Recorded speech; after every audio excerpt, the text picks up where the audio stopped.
Hi everyone, Peter here. Welcome. We share real stories from real people. Let's start with the first story. Would I be the asshole for secretly recording my dad's girlfriend? I'm a 20-year-old man, and I was once a foster child. I was never officially adopted before I aged out of the system, but I was placed with Joe when I was 10, and we bonded closely when I turned 14. Joe is the only real family I've ever known, and I consider him my dad, even though the whole adoption thing never happened. When I first moved in with Joe, he was married, but his wife suddenly passed away when I was 12. It was hard for both of us, but we got through it together. Now, Joe has been dating his current girlfriend, Sarah, for about 2 years. She didn't come around much, and when she did, it was brief. But 3 weeks ago, she moved into our house because she lost her job and couldn't afford her rent anymore. I don't know if she was always like this, or if moving in revealed a different side of her, but Sarah has been acting really strange. Whenever Joe isn't around, she completely ignores me, not even looking at me when I speak, not answering questions, nothing. At first, I thought it might be some kind of anxiety. But now, it's getting worse. For example, when Joe is at work and I'm in the room watching a movie, she'll come in and start using TikTok on her phone or play music, completely disregarding the fact that I'm there. When I ask her to turn it down, she flat out ignores me. And it's not just the ignoring. She's also started saying some pretty nasty things about me. She's FaceTimed her friends while I'm in the room and talked about how lazy I am and how I don't contribute anything to the family. Yesterday, I was sitting on the couch, watching the new Deadpool movie when she came in and sat across from me, FaceTiming her friend again. She started talking about how she and Joe are trying to have a baby and how excited they are because neither of them has had a child before. Those exact words. It felt like a slap in the face. I know Joe wouldn't say things like that because he considers me his son. So either she's making it up, or I don't even know what. I haven't told Joe about the things she's been saying to her friends because I don't want to mess up his first real relationship since his wife passed away. But this situation is seriously eating me up inside. I've talked to some people about it, and a few of them suggested I secretly record her behavior when Joe isn't around so he can see what's really going on. At first that seemed like a good idea, but when I talked to one of my close friends about it, he said that secretly recording her could just make things worse. He thinks it might make Joe feel like I'm going behind his back and could cause even more tension, especially if Sarah twists it to make me look bad. So, WIBTA, if I secretly recorded her to show Joe what she's really like, or should I avoid it entirely? I don't want to seem like I'm trying to sabotage their relationship, but I don't know what else to do. Related comments. Commenter. You need to talk to Joe. You could record it in case he doesn't believe you, but you need to talk to him as soon as possible. And you might also need to have an exit plan in case it backfires, which could happen. People in love sometimes do strange things. OOP. I don't think Joe would kick me out, but you're right, I should have a backup plan just in case. Call 20. So many parents kick their kids out when a new relationship forms, and the child doesn't get along with the new partner. Don't be blind to something that's very likely. You're an adult. Joe's GF could easily argue that you're grown and need to move out so they can progress in their relationship. Having a child together is a perfect reason for him to side with her. Ente? Just curious, you just explained that you lie around and watch TV. Are you contributing anything to the family? If Joe's GF is contributing to keeping the house, I can understand why she might have an issue with you lounging around. OOP. Well, I'm still in college. Americans call it high school, but it's summer. As a care leaver, Joe gets about PS $300 a week from the government to support me until I finish this, and it will continue until I finish college or turn 25, whichever comes first. I also get universal credit, which I use for most of my expenses. Here, high school usually ends at 18, but I had to retake some lessons I missed. Huge Lime 826. Get off your butt and contribute to the household. It seems to me like you're too dumb to realize that he'll choose his girlfriend/bedmate over a 20-year-old who's taking up space and pissing off his hot girlfriend. You don't realize it, but unless you start contributing, your days are numbered. So you're off for the summer. Why don't you have a job instead of sitting on your ass? OOP. Who hurt you? Huge Lime 826. No one hurt me. But I had enough sense to get off the couch and not play video games as a 20-year-old, and then complain about someone who's actually contributing to the family. If he doesn't think the girlfriend is more important than him to Joe, he's blind.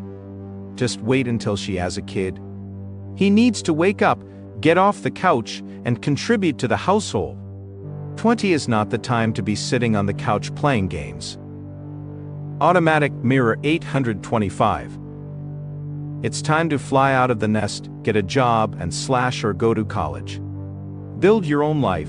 You're an adult, young male with plenty of opportunities. Sorry, I guess. This young man didn't have a stable home until he was 10. He had a traumatic childhood, and his life's trajectory isn't like most people's, so developmentally, it makes sense that he needs more time to feel secure and confident. Hell, he's still finishing high school because of those complications. And you have no idea what opportunities he does or doesn't have. As long as his dad's happy to have him there, who are you to tell him he needs to leave? What an awful, presumptuous thing to say. Silent Prune 8103. Going to school is not contributing to the household. Doing chores, taking out the trash, making dinner, doing laundry, sweeping floors, vacuuming, fixing things around the house. Contributing to the upkeep of the home and the well-being of your family, so as not to burden others. That's responsibility. If she sees herself or Joe doing all these things, then I'd be upset too. You're an adult, a grown man, you should be contributing without having to be told to take care of the house. I would also say get a job at your age. Many people go to school and work part-time. But if not, you should be helping around the house. I guarantee if you were doing those things, Joe, and maybe she would have a more positive view of you. Update, WIBTA for secretly recording my dad's girlfriend. I decided to talk to Joe directly instead of secretly recording Sarah. I thought it would be more mature, reasonable, and less confrontational to address things head-on. My thinking was if he didn't take it seriously, then I'd consider recording to show him what was really happening. When Joe got home from work, I asked him to talk privately in my room. At first he seemed a bit confused, but I made it clear that I wasn't trying to sabotage his relationship. I just needed to tell him that there were some things Sarah was doing that made me uncomfortable. I reminded him about how she had been ignoring me and mentioned her playing videos while I was watching TV. But when I told him this, she said he didn't have any kids and that they were trying for one. He looked really sad. Feeling a bit awkward, Joe called Sarah into the room to talk with us. He asked her if what I said was true, and she immediately denied it. You could tell from her body language that she was lying. I'm not sure if she ever expected me to say anything about how she was treating me. Joe firmly told her that this was my home too, not just hers, and that while she was a guest here, she couldn't be disrespectful to me. Things got a bit more tense, and in the end she apologized to me, though it was through gritted teeth. I accepted the apology, even though I wasn't sure it was genuine. Afterward, Joe asked me if I was comfortable with her staying with us. I said I was because I didn't want to break them up. I just wanted to let him know what was going on. However, she decided to stay at her friend's place overnight, which made the situation even more tense. I could tell Joe was really upset now, and I felt incredibly guilty for making him feel that way. He insisted it wasn't my fault, and we eventually grilled some meat and had tea, but even so, I couldn't shake the feeling that I had caused a major fight between them. Joe went to bed early, and now I'm feeling terrible about the whole situation. I just hope that whatever happens next, things will settle down. Thank you, everyone. Hi everyone, Peter here. Welcome. we share real stories from real people. Let's start with the first story. My best friend died, and I went from child-free to a teenager. I've posted a few times on Reddit about my fiancé and me, about how I didn't want kids, our engagement, the love we have for each other. Most of my posts had happy endings, but this one doesn't really have a happy ending. Shortly after I got engaged, my best friend since elementary school and his wife died in a car accident, leaving behind their 11-year-old daughter Amy, not her real name. Amy is my goddaughter, but we call each other niece and auntie. I've been with her entire life, and she's always been one of my favorite people, and still is. The past few months have been really tough since the accident, and everyone is going through a difficult time. I've spent most of my life with my best friend in it, more than without him. Our parents were best friends because we were friends first. I called his mom, Mama, his last name, and his dad, Papa, his last name, and he did the same with my parents. My siblings were his siblings, he was an only child. We went to events/concerts together many times since he passed. I even unconsciously bought him a ticket, forgetting he wouldn't be able to use it. I introduced him to his wife in high school. We were the two openly goofy cheerleaders at school. They got pregnant young, and I was there to help out, even going so far as to stop eating food she couldn't eat because I knew pregnancy wasn't fun for her. I was at the hospital because she was scared and wanted me nearby. I was the first non-blood relative to see Amy. I say all this because he and his family were truly my family. So their passing was a huge shock to everyone, especially Amy. In the month after the event, Amy went to live with her grandparents. Thankfully, we all live in the same big city, so the farthest anyone in the family is from each other is an hour at most, and that's mainly due to traffic.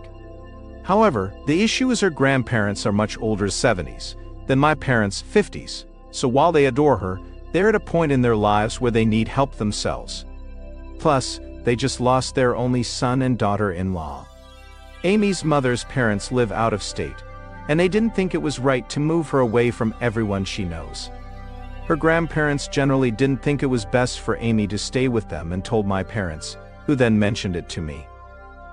So after talking it over with my fiancé and discussing it in therapy, both mine, my fiancé's, and both our therapists, we concluded that we'd be happy to take her in, because we have the financial means, the space, and we love her dearly. Before the accident, she was at our house at least 3 times a week. She's the reason I even have an art room, because that's something we always did together. Even at 11, she's already a fantastic artist. When we went to talk to her grandparents, they were fully on board with the idea, and I think part of them hoped we'd take her in without directly asking, hence why they brought it up to my parents. However, when we proposed the idea to Amy, she hesitated. It turns out she knew I never wanted kids and was afraid I'd resent her for having to raise her. My heart broke 100% hearing her feel that way, and I tried my hardest to convince her that wasn't true. In the end, I told her the truth. I could never replace her parents, and I didn't plan to. Her parents made me her godmother because they knew I'd love and care for Amy the way they did. I could never hate her. My fiancé even pointed out that I was the one who suggested we take her in. But I also had to stress to her that this was a new situation for all of us. We're all grieving together, and we're all moving into this new living arrangement together. So there will be mistakes, but there will also be a lot of love. We also got her into therapy, which she was hesitant about, but after learning that both my fiancé and I regularly go to therapy, she became much more comfortable with the idea. My fiancé has been wonderful throughout all of this, and I'm so grateful for him. He was also very close to my best friend. My best friend was going to be his best man, and was the second person my fiancé asked after asking his brother to be the best man. My best friend was the type of person who would see something and say, "This looks like something my fiancé's name would like, so I'm going to get it for him." So there are days I'll catch my fiancé staring at one of those gifts for a long time. Or he'll say something like, "I hope they both know how much I love them." Now we hug each other tighter and kiss longer than we used to. When I first brought up the idea of Amy living with us, my fiancé was shocked and didn't know how he felt because the change was happening so fast with the engagement, then the accident, and now with Amy. So I didn't bring it up again until a week later with the statement, "I've been thinking about it, and I think it would be good for all of us, but let's bring in our therapist to ensure we're not rushing into this because we love her." Amy moved in right after Thanksgiving. All the families came together for the holidays with her to remind her that she's never alone. She has her mother's family, out of state, but they call often, her father's family, my fiancé's family, who live abroad except for his brother plus his wife, and let's not forget all our friends and their families. There's been a lot of crying, but there's also been a lot of laughter. Her life with us has been a big adjustment, but nothing we can't handle. She's always been a sweet, vibrant, and loud girl. Since the accident, she's understandably withdrawn and much quieter. But I'm starting to see glimpses of her old self coming back in short bursts and slowly. We've had to switch therapists a few times, but the current one has definitely helped a lot. Amy really likes her. Her grades slipped a bit, but my fiancé has been adamant about doing homework with her every day, which made her cry the first few times he did it. He asked if she wanted him to stop, but it turns out it reminded her of her dad, so it meant a lot that he was so willing to help her too. I expected some rebellion, but that hasn't happened. Lol. In fact, she's done the most. She'll clean up after we've had a chance to do it ourselves, or try to do things that seem a bit out of the ordinary for us. After some nudging, it turns out she's afraid we'll abandon her if she upsets us or does something wrong. We emphasize that thought never crossed our minds. We're here for her, and, unless she wants nothing to do with us, we'll continue to be here for her through the good and the bad. But let me tell you, I cried a lot that night, feeling awful that she even felt that way. I want her to know our love is unconditional. And it always will be. We're also in the process of setting up a trust for her. Her parents left behind money, and there's money from their insurance, so everything she has will go into that trust. I'm also going to help supplement this trust along with my fiancé, though I've stressed he doesn't have to. Neither my fiancé nor I will touch this trust. When she's 18, she'll have access to this money for college if she decides to go, and a certain amount will be available monthly to cover living expenses. If she decides not to go, she'll still have access to a certain amount monthly. A side note, we want her to go to college and will encourage that, but her dad didn't go to college and became a great artist, and we see she has his talent, so we just want to support whatever decision she makes.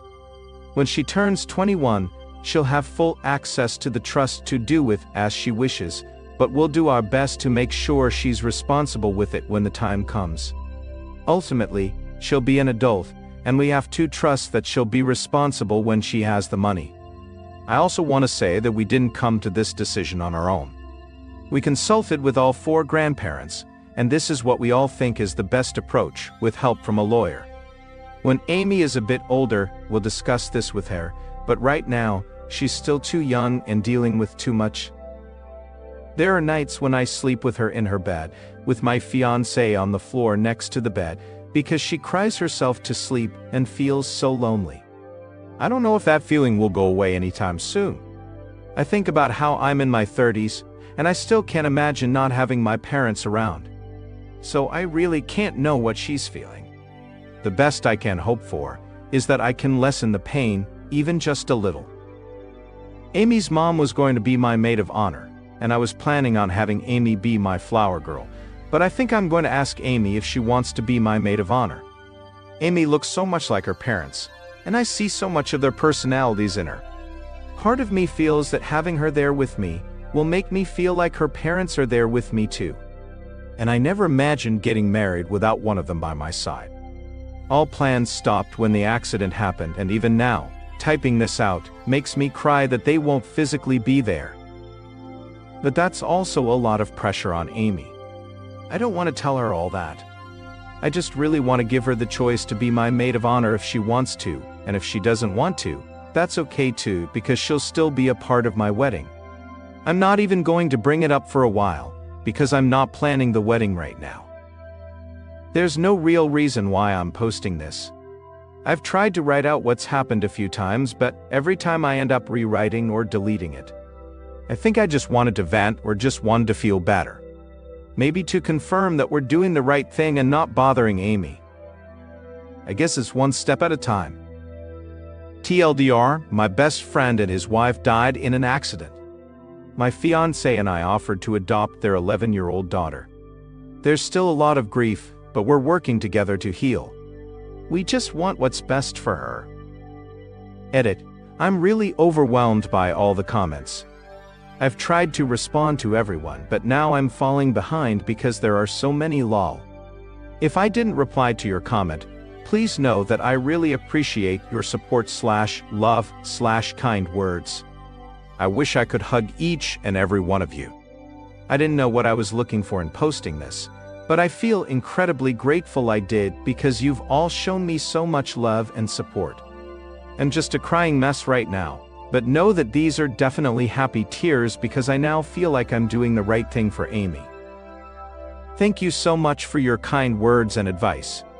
I made the mistake of assuming that because I'm her godmother, everything would be easier, but you all were right. Losing her parents has made her anxious about losing me too, so sometimes she overcompensates. I hope she understands that I'll always love her. Related comments. Commenter, who's cutting all these onions, huh? OOP, oh my gosh. This is exactly what my fiancé says to Amy when she cries. Usually he cries with her too, and he wants to make her smile / laugh. They'll cry, and he'll shout, "The onion cutter got us again." So this 100% made me smile. Commenter, such a sweet ending to a heartbreaking situation.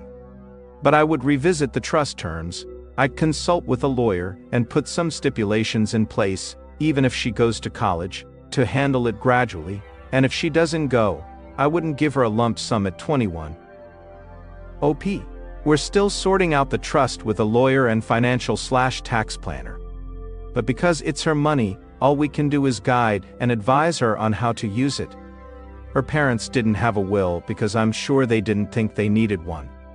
The money automatically went to Amy's guardians, who were her grandparents. As we said, we've talked to all the grandparents. Whether she goes to college or not, she'll receive the lump sum at 21. Before then, we'll arrange a meeting with the lawyer and financial / tax planner with her included. We're setting her up for success, but by that point, she'll be an adult. We have to trust her with her money. But we'll always be here to help and guide her. Commenter, of course I echo all the sentiments already said in the comments. But I'm stuck on Amy crying herself to sleep and being alone. Have you thought about getting her a pet? I want to say a dog, but a cat or even a rodent might help. They give kids someone to talk to, someone to care for, instead of being the one needing care, and they teach responsibility. It might be exactly what she needs, something to cuddle at night, and something to love unconditionally. OP, it's like you're reading my mind. We're thinking about getting her a bunny because her parents' nickname for her was Bunny. I grew up with a rabbit, so I understand the pros and cons. Plus, Amy is very gentle in how she approaches all animals, so I know she won't be rough with the bunny. Also, our state has an overpopulation of bunnies, and most get put down due to overcrowded shelters, so I feel like bunnies need more love than they get. Anyway, my fiancé and I are exploring this idea, and I feel like your comment is a sign. Thank you for all the advice. We're in the process of legal guardianship with the help of the grandparents. Adoption is something we don't want to push or force until she feels ready, or even if that's something she wants. We don't want to have too many changes happening to her since there have already been so many changes in such a short amount of time. So we're trying to keep things as stable as possible, including her pediatrician. We also already have photos of her and her family. I have a wall full of family / friends pictures, and Amy's parents are regular fixtures on that wall. I've also allowed her to add any pictures she wants, whether it's of her family or friends, and over time I've noticed she's been adding to the wall, so I've taken down some pictures to make room for her. At first I gave her the guest bedroom, but I noticed she really spent a lot of time in the art room in my place, which was the room her dad helped fix up for both Amy and me to use when she visited me. So after talking to her, I bought a bed and furniture for that room, as well as a lock for privacy, though she prefers to leave the door open, and that's now her new room. She is allowed to paint the walls / draw / do whatever she wants in that room. Don't worry, it's well ventilated. She's having her first sleepover next weekend, so I'll be meeting some of the parents beforehand. I'm nervous but really excited to see her opening up more now. Again, thank you for this. I appreciate the parent brain trust. Related comment. Commenter. Isn't the point of godparents to raise the child if anything happens to the parents?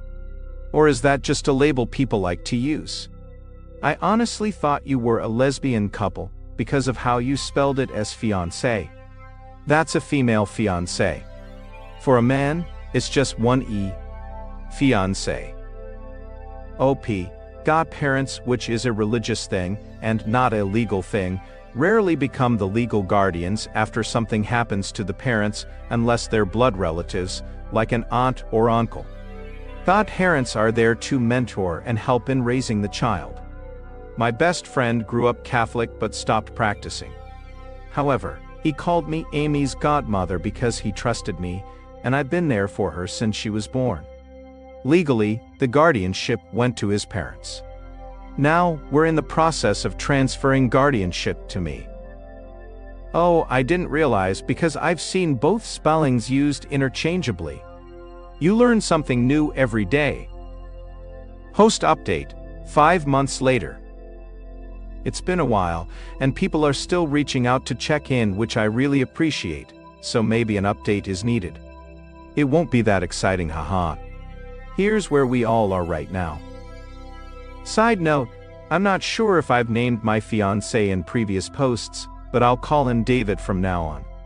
And my best friend's name going forward is Leo. First, I want to thank this community for the kind encouragement and concern for Amy. It's heartwarming, to say the least, to receive such support from strangers. There were so many comments I was overwhelmed and stopped replying, but I did read every single one, and even if I didn't reply, I genuinely appreciate all of you. I honestly felt embarrassed at a certain point, even though this is all anonymous lol. Second, a lot of people really focused on the trust. I commented on my previous post about that, so I'll add it here. Trust me, we know that 21 is still mentally young, haha. We consulted all the grandparents about the trust, and most wanted to give her a lump sum at 18. The compromise was that the lump sum would be given at 21, and she'd get an allowance from 18 to 21. I also plan on having her work with our lawyer and financial advisor. When she turns 18 plus, my fiancé and I will always do our best to guide her. But at that point, she'll be an adult, so all we can do is provide her with all the tools to help her make the best decisions for herself when the time comes. We can always change the trust's rules if necessary, but that's something that will be decided as a family. For now, we're happy with where we landed. Now for the update. David is now my husband. One night we talked, and we weren't comfortable having a wedding this year, but we also didn't want to wait to get married. A life is too short. So we went to the courthouse with Amy and made it official. We'll have the wedding next year to make it ceremonious lol. We're all still in therapy, both individually and as a family. We're also in a support group for kids who have lost their parents, and Amy seems to be doing really well. Amy is now 12. It was her first birthday without her parents, so I wish I could say it was an extremely happy occasion. There have been a lot of firsts this year without them, and we'll continue to have many firsts without them. But she swears that even though she cried a lot that day, understandably, she couldn't have planned the day better herself. So that was a bittersweet success. Special mention, Amy has had a best friend for 5/6 years, Monica, whom I've known since she was 7. Monica is lovely. She's a bit snarky, which I find hilarious, and has a kind soul. According to Amy, she tried to avoid Monica because it was too sad to be around her and didn't want to be a burden. Monica came over to our house on her own and basically told Amy to cut that out, and she'd decide when Amy was too much, which seems like it'll never happen because Amy's her favorite person. I've always been Team Monica, but that day solidified the fact that I'd ride at dawn for her.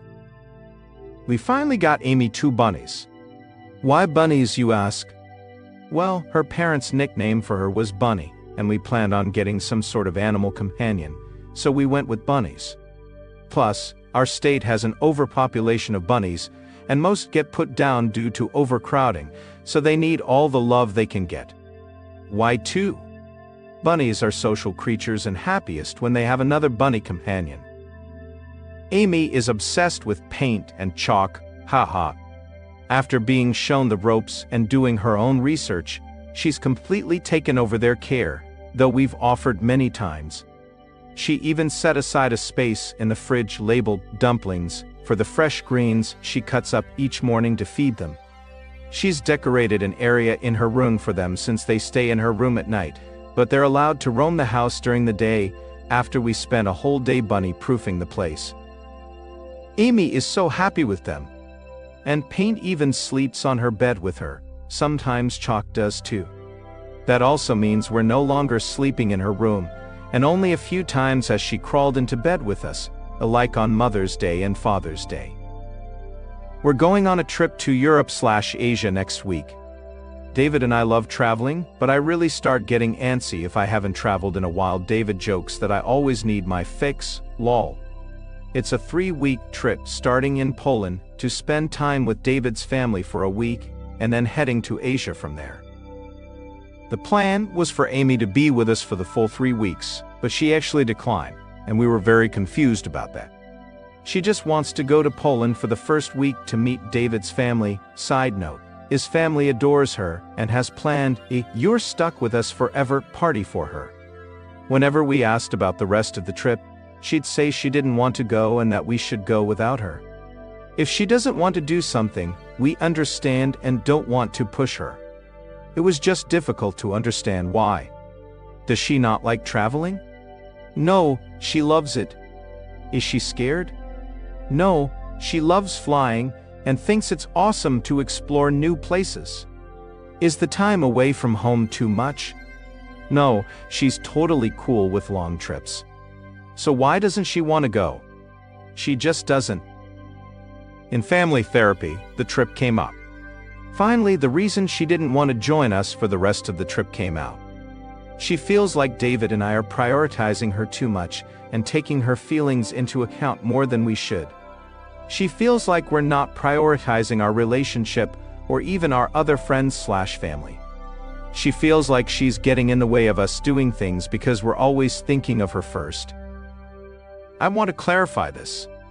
While David and I are prioritizing her more and 100% considering her feelings when planning things, we're definitely still prioritizing each other. We have a weekly date night. If we cancel, we make it up. Our date night stopped a few months after Amy moved in with us, but that was just because we needed to adjust.